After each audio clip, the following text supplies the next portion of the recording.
no abafado fundo da loja, garranchando a sua letra preciosista em tinta violeta e em folhas que arrancava de cadernos escolares, sem que ninguém soubesse ao certo o que escrevia.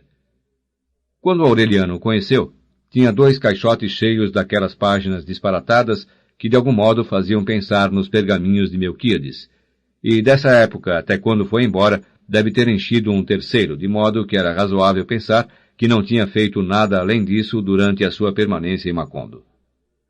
As únicas pessoas com quem se relacionou foram os 4 amigos cujos peões e papagaios trocou por livros e os pôs a ler Sêneca e Ovídio quando ainda estavam na escola primária.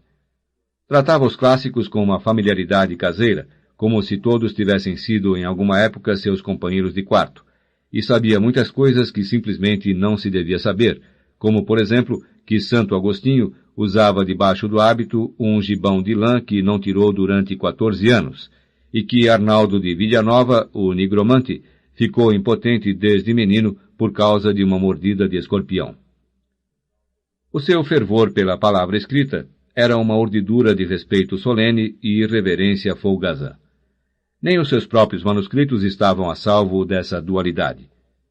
Tendo aprendido catalão para traduzi-los, Alfonso meteu um rolo de páginas nos bolsos que sempre andavam cheios de recortes de jornal e manuais de profissões estranhas, e certa noite perdeu-os na casa das garotas que se deitavam com eles por fome. Quando o avô sábio soube, em vez de fazer o escândalo temido, comentou, morrendo de rir, que aquele era o destino natural da literatura. Em compensação, não houve poder humano capaz de persuadi-lo a não levar os 3 caixotes quando regressou à sua aldeia natal e soltou impropérios cartagineses contra os inspetores da estrada de ferro que tentavam mandá-los como carga, até que conseguiu ficar com eles no vagão de passageiros. Nota de rodapé. Explicação do autor à tradutora. É uma arbitrariedade minha. Suponho que a língua catalã é a mesma que se usava em Cartago, língua fenícia de mercadores malcriados. A tradução deve ser literal. O mundo terá acabado de se foder, disse então, no dia em que os homens viajarem de primeira classe e a literatura no vagão de carga. Isso foi a última coisa que o ouviram dizer. Tinha passado uma semana negra com os preparativos finais da viagem, porque à medida que a hora se aproximava, o seu humor ia se decompondo, e mudavam-se as intenções e as coisas que colocava num lugar apareciam noutro, assediado pelos mesmos duendes que atormentavam Fernanda. Colons, maldizia. Estou cagando para a Lei 27 do Sínodo de Londres.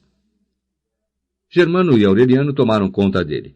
Ajudaram-no como a um menino, prenderam nos seus bolsos com alfinetes de gancho as passagens e os documentos de viagem.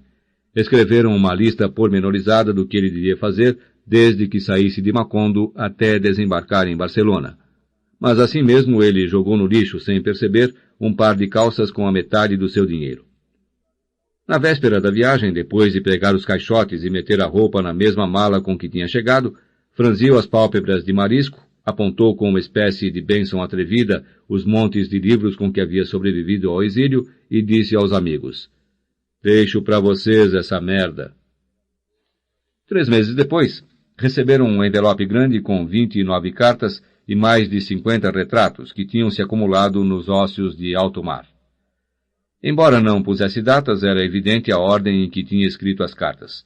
Nas primeiras, contava com o seu humor habitual as peripécias da travessia, a vontade que lhe dera de atirar pela amorada o comissário que não lhe permitia trazer os 3 caixotes no camarote, a imbecilidade lúcida de uma senhora que se aterrava com o número 13, não por superstição, mas porque lhe parecia um número que ficara por terminar, e a aposta que ganhara no primeiro jantar, porque reconhecera na água de bordo o gosto das beterrabas noturnas das fontes de Lérida. Com o correr dos dias, entretanto, a realidade de bordo interessava-o cada vez menos, e até os acontecimentos mais recentes e triviais lhe pareciam dignos de saudade, porque à medida que o navio se afastava, a memória ia se tornando triste. Aquele processo de nostalgização progressiva era também evidente nos retratos. Nos primeiros parecia feliz com a sua camisa de inválido e o seu topete nevado no encapelado outubro do Caribe. Nota de rodapé. Explicação do autor à tradutora. Vi a foto e juro que a camisa parecia de inválido, mas não sei por quê. Era branca, de colarinho muito grande e talvez de um número maior que o seu. É como os pijamas que vestem nas pessoas nos hospitais, como os camisolões dos bobos, enfim, como você quiser. Nos últimos era visto com um sobretudo escuro e um cachecol de seda, pálido por natureza e taciturno pela ausência, na coberta de um navio de angústia que começava a sonambular por oceanos outonais. Germano e Aureliano respondiam às suas cartas. Escreveu tantas nos primeiros meses, que agora se sentiam mais perto dele do que quando estava em Macondo, e quase se aliviavam da raiva de que tivesse ido embora. No princípio, mandava dizer que tudo continuava igual, que na casa onde nascera ainda havia o caracol rosado, que os arenques secos tinham o mesmo sabor sobre a torrada, que as cascatas da aldeia continuavam se perfumando ao entardecer. Eram outra vez as folhas de caderno retomadas com garranchinhos roxos, nas quais dedicava um parágrafo especial para cada um. Nota de rodapé. Ao empregar garrapatitas moradas, Gabriel Garcia Marques faz um jogo verbal. Garrapatas é carrapato, enquanto que garrapato é garrancho. É interessante notar que para este mesmo significado existe a palavra escarabajo, que quer dizer também escaravelho. Páginas atrás, o autor se referia ao alfabeto sânscrito como aranhinhas e carrapatos. A importância contrapontística existencial dos insetos no romance é facilmente verificável. Basta lembrar as borboletas amarelas de Maurício Babilônia, os escorpiões que rondavam o banho de Meme e de Rebeca, a entomologia de Gaston, as formigas ruivas decisivas neste capítulo final, as sanguessugas que quase matam Úrsula, vide a sua relação com os carrapatos, a mordida de escorpião que deixa Arnaldo e Vila Nova impotente, etc. Por outro lado, a importância existencial dos manuscritos no romance é decisiva, fundamentalmente os pergaminhos de Melquíades e os escritos do sábio catalão, assim como a sua própria figura, funcionalmente não passam de variações dos primeiros.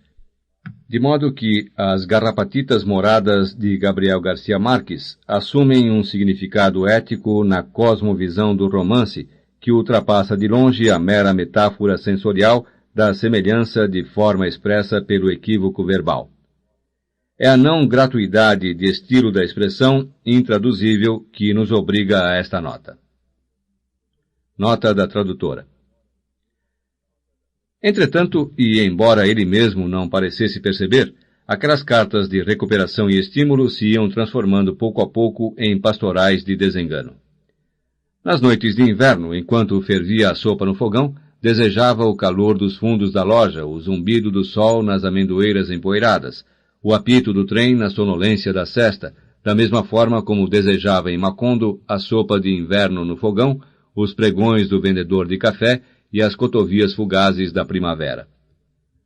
Aturdido por duas saudades colocadas de frente uma para outra como dois espelhos, perdeu o seu maravilhoso sentido de irrealidade, até que terminou por recomendar a todos que fossem embora de Macondo, que esquecessem tudo o que ele ensinara do mundo e do coração humano, que cagassem para Horácio, e que em qualquer lugar em que estivessem, se lembrassem sempre de que o passado era mentira, que a memória não tinha caminhos de regresso, que toda a primavera antiga era irrecuperável e que o amor mais desatinado e tenaz não passava de uma verdade efêmera. Álvaro foi o primeiro a seguir o conselho de abandonar Macondo.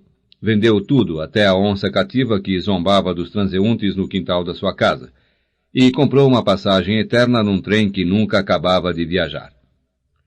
Nos cartões postais que mandava das estações intermediárias, descrevia aos gritos as imagens instantâneas que tinha visto pela janela do vagão, e era como ir rasgando em tiras e jogando ao esquecimento o longo poema da fugacidade.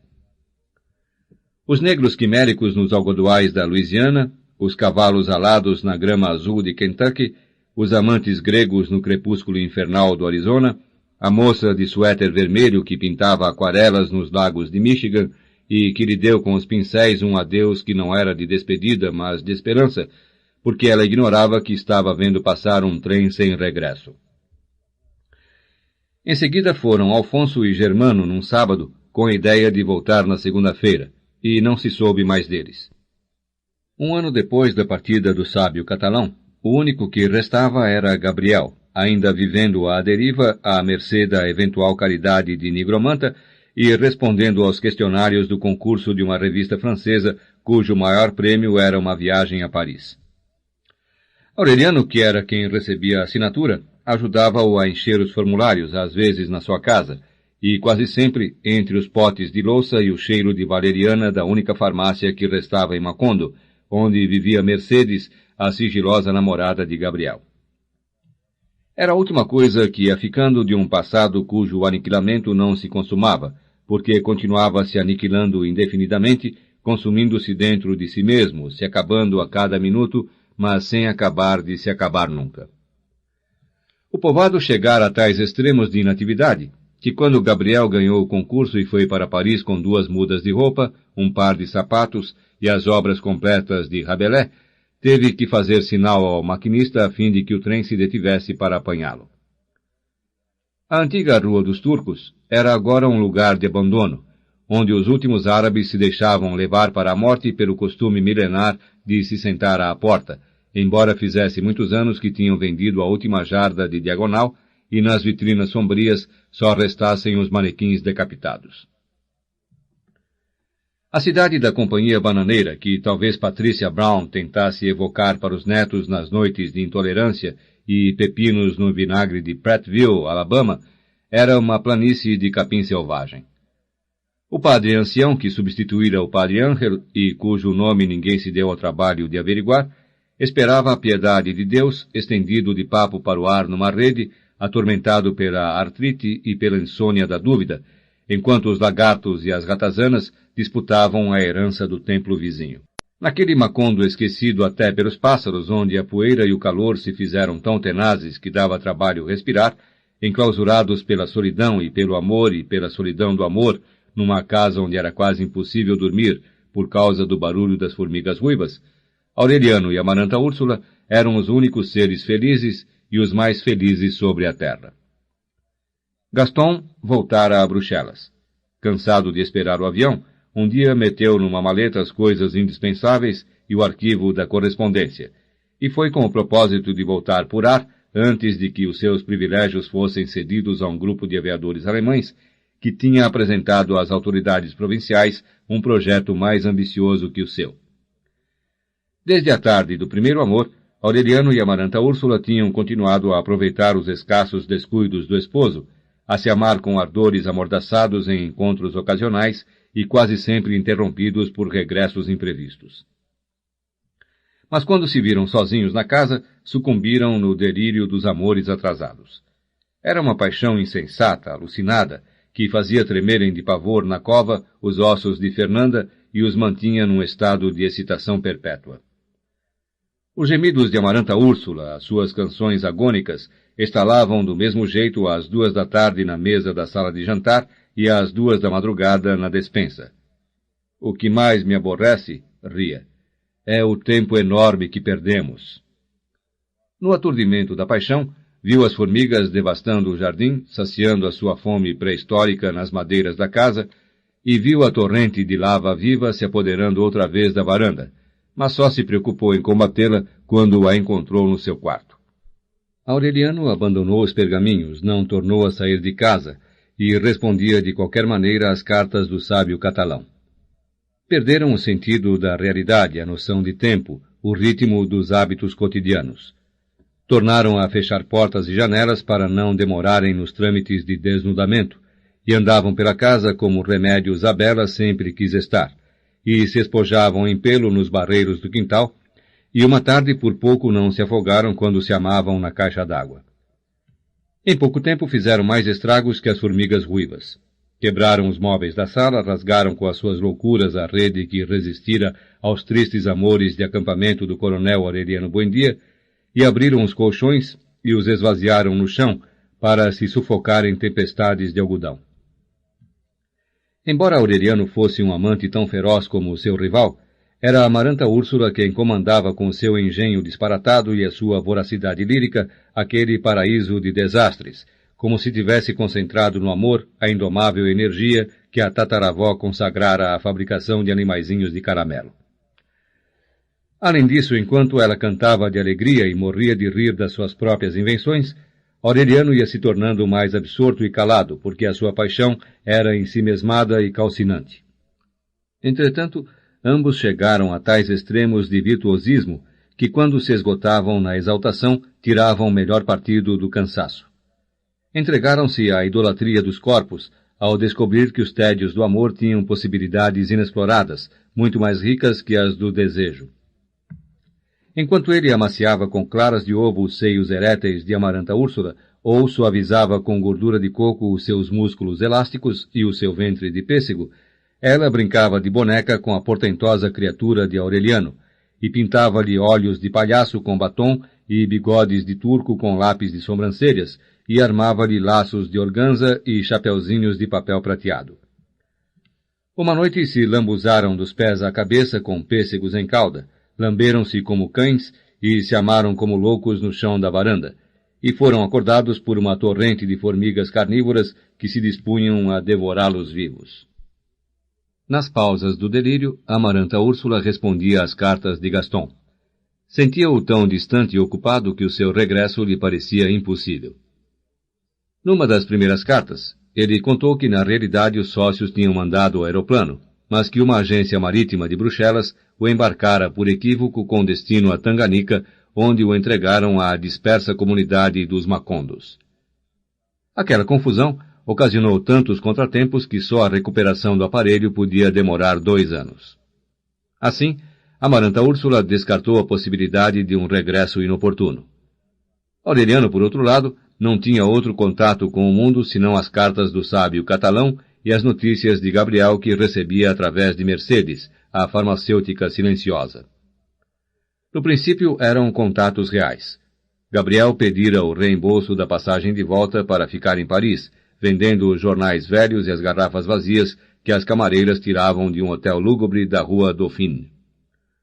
Aureliano podia imaginá-lo então com um suéter de gola alta que só tirava quando os terraços de Montparnasse se enchiam de namorados primaveris, e dormindo de dia e escrevendo de noite para enganar a fome, no quarto cheirando a espuma de couve-flor fervida onde haveria de morrer Rocamadour. Entretanto, as notícias se foram fazendo pouco a pouco tão incertas e tão esporádicas e melancólicas as cartas do sábio, que Aureliano se acostumou a pensar neles, como Amaranta Úrsula pensava no marido. E ambos ficaram boiando num universo vazio, onde a única realidade cotidiana e eterna era o amor. De repente, como um estampido naquele mundo de inconsciência feliz, chegou a notícia da volta de Gaston. Aureliano e Amaranta Úrsula abriram os olhos, sondaram as almas, se olharam na cara com a mão no coração e compreenderam que estavam tão identificados que preferiam a morte à separação. Então, ela escreveu ao marido uma carta de verdades contraditórias, na qual reiterava o seu amor e as suas ânsias de tornar a vê-lo, ao mesmo tempo que admitia como um desígnio fatal a impossibilidade de viver sem Aureliano. Ao contrário do que ambos esperavam, Gaston mandou uma resposta tranquila, quase paternal, com 2 folhas inteiras consagradas a preveni-los contra as veleidades da paixão e um parágrafo final com votos inequívocos de que fossem tão felizes como ele o tinha sido na sua breve experiência conjugal. Era uma atitude tão imprevista que Amaranta Úrsula se sentiu humilhada diante da ideia de ter proporcionado ao marido o pretexto que ele desejava para abandoná-la à sua sorte. O rancor se agravou 6 meses depois, quando Gaston tornou a escrever de Leopoldville, onde por fim recebera o aeroplano, só para pedir que lhe mandassem o biciclo que, de tudo o que havia deixado em Macondo, era a única coisa que tinha para ele um valor sentimental. Aureliano suportou com paciência o despeito de Amaranta Úrsula, esforçou-se em demonstrar-lhe que podia ser tão bom marido na bonança como na adversidade, e as urgências cotidianas que os assediavam quando acabou o último dinheiro de Gaston, criaram entre eles um vínculo de solidariedade que não era tão deslumbrante e caprichoso como a paixão, mas que serviu para que eles se amassem tanto, e fossem tão felizes como nos tempos alvoroçados da libertinagem. Quando Pilar Ternera morreu, estavam esperando um filho.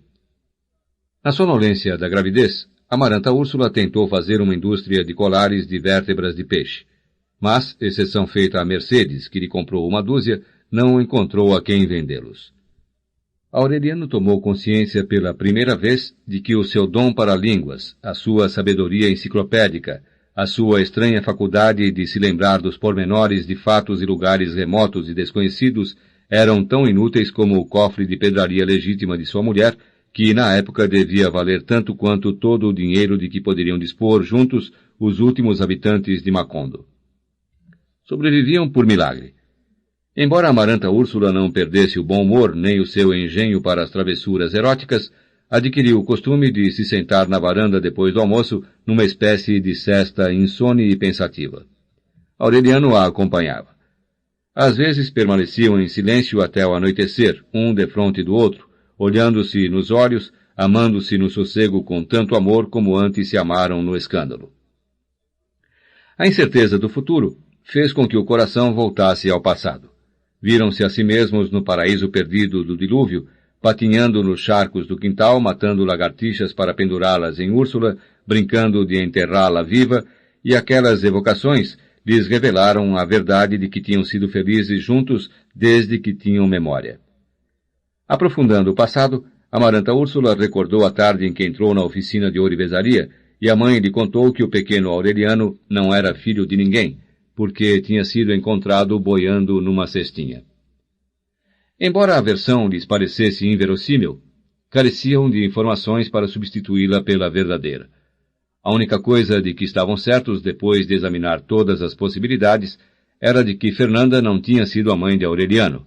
Amaranta Úrsula inclinou-se a pensar que era filho de Petra Cotes, de quem só se lembrava de histórias de infâmia, e aquela suposição lhe produziu na alma uma torção de horror. Atormentado pela certeza de que era irmão da sua mulher, Aureliano deu uma fugida até a casa paroquial para procurar nos arquivos sebentos e furados de traças alguma pista certa da sua filiação. A certidão de batismo mais antiga que encontrou foi a de Amaranta Buendia, batizada na adolescência pelo padre Nicanor Reina, na época em que este andava tratando de provar a existência de Deus pela prova do chocolate. Chegou a iludir-se com a possibilidade de ser um dos 17 Aurelianos, cujas certidões de nascimento perseguiu através de 5 tomos, mas as datas de batismo eram remotas demais para a sua idade. Vendo-o perdido em labirintos de sangue, trêmulo de incerteza, o padre artrítico que o observava da rede perguntou-lhe compassivamente qual era o seu nome. Aureliano Buendia, disse ele. Então não se mate de procurar, exclamou o pároco com uma convicção decisiva. Há muitos anos houve por aqui uma rua que se chamava assim, e por essa época o povo tinha o hábito de pôr nos filhos os nomes das ruas.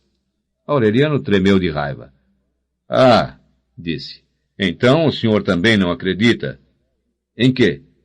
Que o coronel Aureliano Buendia fez 32 guerras civis e perdeu todas, respondeu Aureliano. Que o exército encurralou e metralhou 3.000 trabalhadores e que levou os cadáveres para jogá-los no mar num trem de 200 vagões. O pároco mediu-o com um olhar de pena. Ai, filho, suspirou. Para mim bastaria estar certo de que você e eu existimos neste momento. De modo que Aureliano e Amaranta Úrsula aceitaram a versão da cestinha, não porque acreditassem nela, mas porque os punha a salvo dos seus terrores. À medida que avançava a gravidez, iam se transformando num ser único, integravam-se cada vez mais na solidão de uma casa a que só faltava um último sopro para desmoronar. Reduziram-se a um espaço essencial, que ia do quarto de Fernanda, onde vislumbraram os encantos do amor sedentário, até o princípio da varanda, onde Amaranta Úrsula se sentava tricotando sapatinhos e touquinhas de recém-nascido, e Aureliano respondia às cartas ocasionais do sábio catalão. O resto da casa se rendeu ao assédio tenaz da destruição. A oficina de ourivesaria, o quarto de Melquíades, os reinos primitivos e silenciosos de Santa Sofia de la Piedad, ficaram no fundo de uma selva doméstica que ninguém teria coragem de desbastar.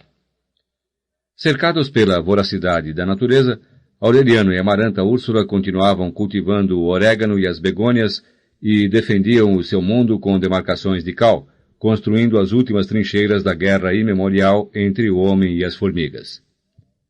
O cabelo comprido e descuidado, as equimoses que lhe amanheciam na cara, a inchação das pernas, a deformação do antigo e amoroso corpo de Doninha, tinham mudado em Amaranta Úrsula a aparência juvenil de quando chegara em casa com o viveiro de canários desafortunados e o esposo cativo, mas não lhe alteraram a vivacidade de espírito.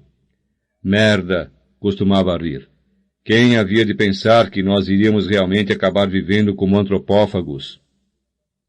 O último fio que os atava ao mundo rompeu-se no 6º mês de gravidez, quando receberam uma carta que evidentemente não era do sábio catalão.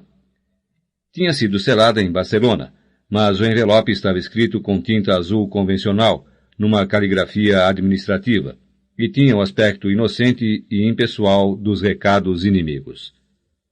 Aureliano arrancou-a das mãos de Amaranta Úrsula quando ela se dispunha a abri-la. Esta não, disse a ela. Não quero saber o que diz. Tal como ele pressentia, o sábio catalão não tornou a escrever.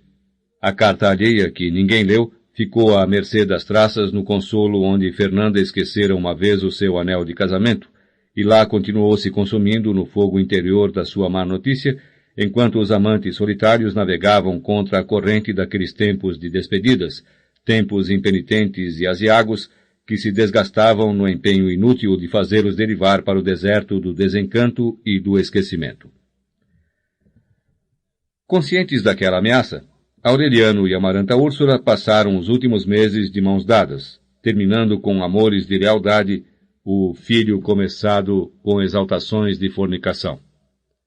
De noite, abraçados na cama, não se amedrontavam com as explosões terrestres das formigas, nem com o fragor das traças, nem com o silvo constante e nítido do crescimento da erva daninha nos quartos vizinhos. Muitas vezes foram acordados pelo tráfego dos mortos. Ouviram Úrsula lutando contra as leis da criação para preservar a estirpe, e José Arcádio Buendia procurando a verdade quimérica dos grandes inventos, e Fernanda rezando, e o coronel Aureliano Buendia se embrutecendo com os enganos da guerra e os peixinhos de ouro, e Aureliano II agonizando de solidão no aturdimento das farras. E então aprenderam que as obsessões dominantes prevalecem contra a morte, e tornaram a ser felizes com a certeza de que eles continuariam a se amar com as suas naturezas de fantasmas, muito depois de que as outras espécies de animais futuros arrebatassem dos insetos o paraíso de miséria que os insetos estavam acabando de arrebatar dos homens. No domingo, às 6 da tarde, Amaranta Úrsula sentiu a premência do parto. A sorridente parteira das garotas que se deitavam por causa da fome fez com que ela subisse na mesa da sala de jantar, montou a cavalo no seu ventre e a maltratou com galopes selvagens até que seus gritos foram silenciados pelo choro de um varão formidável. Através das lágrimas, Amaranta Úrsula viu que era um Buendia dos grandes, socado e voluntarioso como os Josés Arcádios, com os olhos abertos e clarividentes dos aurelianos e predisposto a começar a estirpe outra vez do princípio e purificá-la dos seus vícios perniciosos e da sua vocação solitária, porque era o único em um século que tinha sido engendrado com amor. É um antropófago perfeito, disse. Vai se chamar Rodrigo. Não, contradisse o marido. Vai se chamar Aureliano e ganhar 32 guerras. Depois de cortar o umbigo, a parteira pôs-se a remover com um trapo um unguento azul que lhe cobriu o corpo, iluminada por Aureliano com uma lâmpada. Só quando o viraram de costas é que perceberam que ele tinha alguma coisa a mais que o resto dos homens, e se inclinaram para examiná-lo. Era um rabo de porco. Não se alarmaram. Aureliano e Amaranta Úrsula não conheciam o precedente familiar, nem se lembravam das pavorosas admoestações de Úrsula, e a parteira acabou de tranquilizá-los com a suposição de que aquele rabo inútil poderia ser cortado quando o menino mudasse os dentes. Depois não tiveram mais ocasião de tornar a pensar nisso, porque Amaranta Úrsula sangrava um manancial inesgotável. Tentaram socorrê-la com ataduras de teia de aranha e cinza socada, mas era como querer tapar uma fonte com as mãos.